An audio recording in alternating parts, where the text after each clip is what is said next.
જયઘોષ કરીશું કેમ કે આ ખેડૂતોની સભા છે, વ્યાપારીઓની નહીં. બોલો ભારત માતા કી, ભારત માતા કી.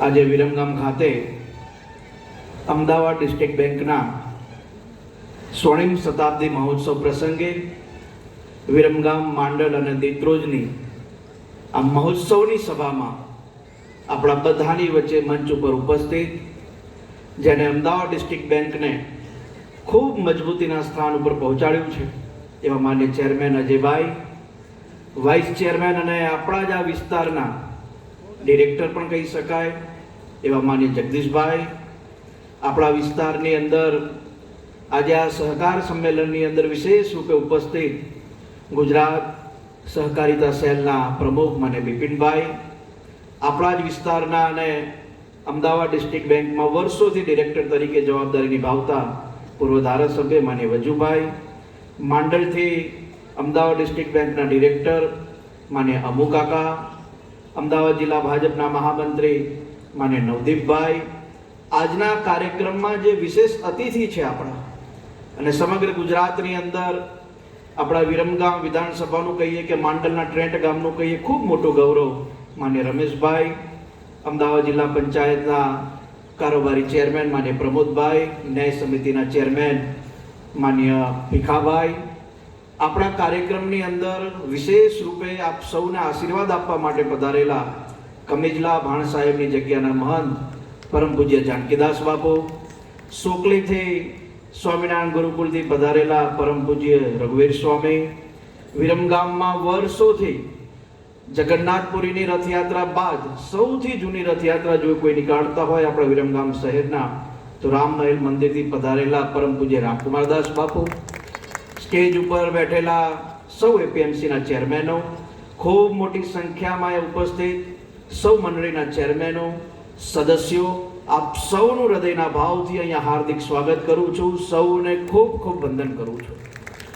વચમાં જગદીશભાઈને મળવાનું થયું એટલે મેં કહ્યું કે સાહેબ, અમદાવાદ જિલ્લામાં લગભગ તાલુકાઓમાં શતાબ્દી મહોત્સવનો કાર્યક્રમ થઈ રહ્યો છે, પરંતુ અમારા વિરમગામ માંડલ દેત્રોજમાં હજુ સુધી કાર્યક્રમ નથી થયો. પરંતુ વચ્ચે લોકસભાની ચૂંટણી આવી અને એ બાદ આજે આપણા વિસ્તારની અંદર આ સુંદર મજાનો કાર્યક્રમ થયો છે અને આવડી મોટી સંખ્યામાં વિરમગામ માંડલ દેત્રોજની તમામ મંડળીના ચેરમેન, સેક્રેટરી અને સદસ્યો અહીંયા પધાર્યા છે. હું પુનઃ એકવાર અમદાવાદ ડિસ્ટ્રિક્ટ બેંકના સૌ ડિરેક્ટરશ્રીઓનો અને સૌ મંડળીના ચેરમેન, સેક્રેટરીઓનો ખૂબ ખૂબ આભાર વ્યક્ત કરું છું કે આજનો સુંદર મજાનો કાર્યક્રમ આપે સફળ કર્યો છે. વિશેષ બિપિનભાઈએ એક વાત કરી, માન્ય અજયભાઈ સાહેબ આપણને વિશેષ બેંક વિશે વાત કરવાના છે, પરંતુ મારા છેલ્લા 4-5 વર્ષના રાજકીય અને સામાજિક જીવનની અંદર જ્યારે કોઈ કાર્યકર્તા કે કોઈ સામાન્ય વ્યક્તિ કાર્યાલય ઉપર આવે અને ત્યારે એ કોઈ પોતાની આપવીતી વ્યક્ત કરે તો તમામ બેંકોની અંદર એના ખરાબ અનુભવો આપણી જોડે વ્યક્ત કરતો હોય, પણ એકમાત્ર એવી બેંક છે આજ સુધી કે જે કોઈ પણ વ્યક્તિએ કે કોઈ સભાસદે કે ખાતેદારે જેના વિશે એક વાત પણ પોતાનો ખરાબ અનુભવ વ્યક્ત નથી કર્યો, એ આપણી અમદાવાદ ડિસ્ટ્રિક્ટ કોઓપરેટિવ બેંક છે. વચ્ચેમાં આપણે બધા જ જાણીએ છીએ કે આપણે એસબીઆઈ બેંકની અંદર જઈએ, બેંક ઓફ બરોડામાં જઈએ તો બધાના પોતપોતાના અનુભવો હોય કે અમારે ત્યાં થોડી વાર બેસવું પડ્યું, અમારે ત્યાં લાઈનમાં ઊભું રહેવું પડ્યું, ત્યાં સર્વર ડાઉન હતું.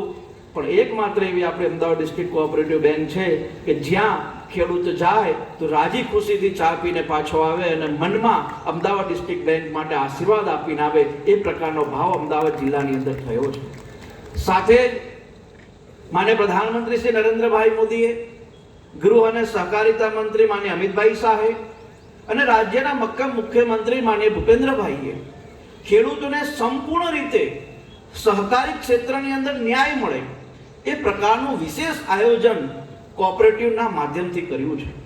માન્ય અજયભાઈએ જે પ્રકારે અમદાવાદ ડિસ્ટ્રિક્ટ બેંકની અંદર સભાસદો સાથે સંપર્કો રાખીને, ડિરેક્ટરો સાથે સંપર્કો રાખીને, મંડળીઓ સાથે સંપર્કો રાખીને જે રીતે વિશ્વાસ કેળવ્યો છે, એ પ્રકારનો વિશ્વાસ ગુજરાતની અંદર અન્ય બેંકો કરતાં અમદાવાદ ડિસ્ટ્રિક્ટ કોઓપરેટિવ બેંકનો ખૂબ વધુ છે.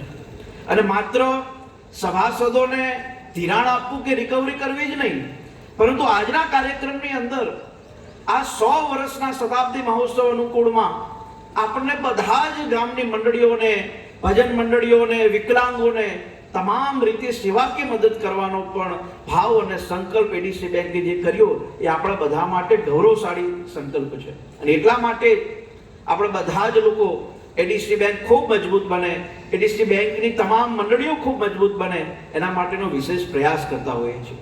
માને બિપિનભાઈ એક વાત કરી કે એક ભંડારણ ગોડાઉનો સમગ્ર દેશની અંદર બને એના માટેનું વિશેષ આયોજન માનીય સહકારિતા મંત્રી અમિતભાઈએ કર્યું.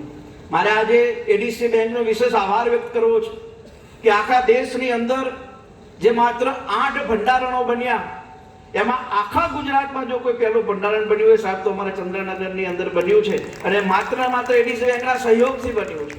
એનું જ્યારે લોકાર્પણનો કાર્યક્રમ હતો ત્યારે માનીય અમિતભાઈ સાહેબ ઓનલાઈનના માધ્યમથી એનું લોકાર્પણ કરેલું. અને એ જ રીતે તમામ મંડળીઓ સશક્ત અને મજબૂત બને એ દિશામાં વિશેષ પ્રયાસો બેંક દ્વારા થઈ રહ્યા છે. પુનઃ એકવાર આ બેંકના સૌ કર્મચારીઓનો પણ મારે આભાર વ્યક્ત કરવો પડે.